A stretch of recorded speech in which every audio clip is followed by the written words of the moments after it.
살인하지 말라는 제6계명을 조금만 더 진전시켜 보겠습니다. 사람의 목을 자르는 것만 살인이 아닙니다. 살인은 다양한 방법으로 일어나고 있습니다. 살인은 직접 살인도 있지만 수많은 간접 살인이 있습니다. 외국인 근로자들이나 도시 빈민들 같은 사회적 약자에게서 생계 수단을 빼앗는 것도, 어떤 사람이 내 마음에 들지 않는다 싶어서 군중 속에서 그 한 사람을 고립시키는 것도, 그리고 어떤 사람의 인격을 말살하는 것도 간접살인입니다. 칼에 묻은 피와 욕하는 입술에 묻은 침은 같다는 말이 있습니다. 칼에 찔려 죽는 사람보다 혀에 찔려 죽는 사람이 훨씬 더 많다는 말입니다. 언젠가 홍정길 목사님께서 미랄 학교를 설립할 때 겪었던 어려운 일들을 들은 적이 있습니다. 1996년 미랄 학교를 건축할 당시 집값 떨어질 것을 우려한 주민들은 공사장 입구를 원천 봉쇄하고 현장 사무소를 점거했습니다. 그래서 자기 동네에 특수학교가 들어서는 것에 대해 거세게 반대했습니다. 주민들에 의해 기공식이 중단되기도 했고 공사 방해 금지, 가처분 소송까지 하는 등 정말 그 과정이 순탄치 않았습니다. 주민들과 공청회에서 장애인 아이를 둔 어머니가 무릎을 꿇고 눈물로 호소해도 대다수 주민은 고개를 좌우로 흔들었습니다. 적어도 당시 그 주민들은 간접살인자들이었습니다.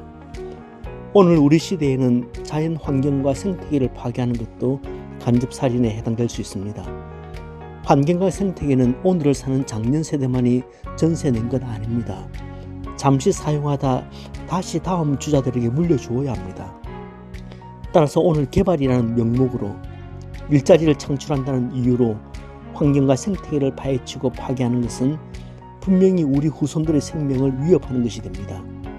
여러분, 내 손에 피 묻히지 않았다고 해서 살인하지 말라는 계명을 지켰다는 것이 아님을 기억해야 합니다. 마지막으로 꼭 언급하고 싶은 것은 무관심이라는 살인입니다.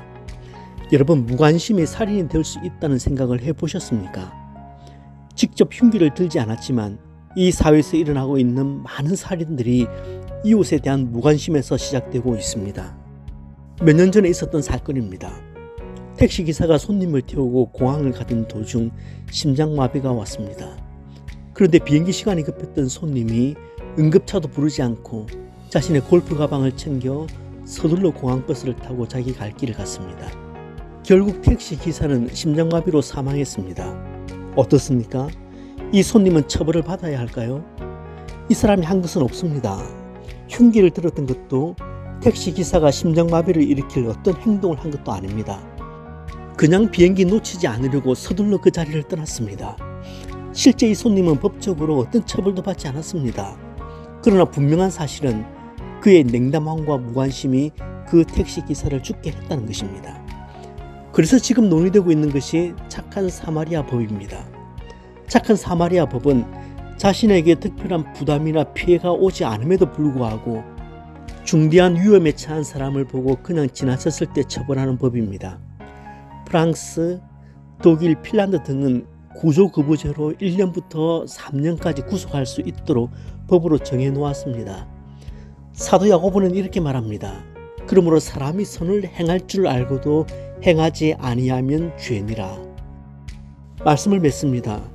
성경이 가인과 아벨 이야기를 들려주는 목적은 지독히 약한 한 사람을 보여주려는 것이 목적이 아니라 누구나 가인처럼 될 수 있다는 것을 강조하기 위해서일 겁니다. 우리 안에도 동생을 돌로 쳐 죽인 살인자 가인의 피가 흐른다는 것입니다. 2차 세계대전 당시 독일은 유럽 전역에 있는 1200만 명 유태인들 중에서 600만 명을 죽였습니다. 말이 600만이지 유럽 전역에 있는 유태인들을 찾아내서 분류하고 그들을 이송해서 가스실로 보내는 작업도 만만치 않았을 것입니다. 그런데 이 일의 총책임자가 아돌프 아이만이라는 사람이었습니다. 그는 독일이 패망하자 아르헨티나로 피신합니다. 그곳에서 15년간 숨어 지내다가 이스라엘 정보기관인 모사드에 의해 결국 체포됩니다. 그리고 이스라엘로 압송되어 전범재판에 처해집니다. 미국의 정치 철학가인 한나 아렌트는 뉴요크라는 잡지의 특파원 자격으로 현장에서 재판을 취재합니다. 그런데 방탄 유리로 된 기구 안에서 재판을 받는 아이만을 지켜본 아렌트는 충격을 받습니다. 그녀가 본 아이만은 인간의 탈을 쓴 악마나 비정상적인 살인마가 아니었습니다. 사이코패스나 미친놈도 아니었습니다. 너무나 정상적이었고 평범한 사람이었습니다. 더욱 놀라운 것은 그는 굉장히 성실한 사람이었고 가족한테는 굉장히 자상한 아버지였다는 것입니다. 법정의 증인으로 나온 아우슈비츠 생존자 A.L. 디무르는 아이만을 보고 그 자리에서 기절하고 맙니다. 깨어나자 재판관이 물었습니다. 지옥 같은 과거의 악몽이 되살아났습니까? 디무르는 고개를 저었습니다. 그리고 탄식하며 이렇게 말합니다. 아이만이 저렇게 평범한 사람이라니, 저렇게 평범한 사람이 그 많은 사람들을 가스실로 집어넣다니. 디무르는 훗날 미국의 CBS 방송에 출연해서 그때 감정을 설명했습니다. 그 순간 나는 너무 두려워지기 시작했습니다. 나도 그 사람과 같이 잔인한 일을 저지를 수 있는 존재라는 것을 깨달았기 때문입니다.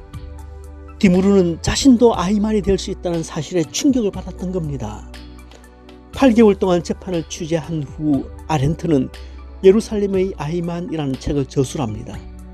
이 책에서 그녀는 악의 평범성이라는 중요한 주제를 제기합니다. 타고난 악마성을 가진 사람만이 악을 행하는 것이 아니라 누구나 아이만이 될 수 있다는 것입니다. 아렌트는 이렇게 말합니다. 악이란 뿔 달린 악마처럼 별스럽고 교회한 존재가 아니며 사랑과 마찬가지로 언제나 우리 가운데 있다.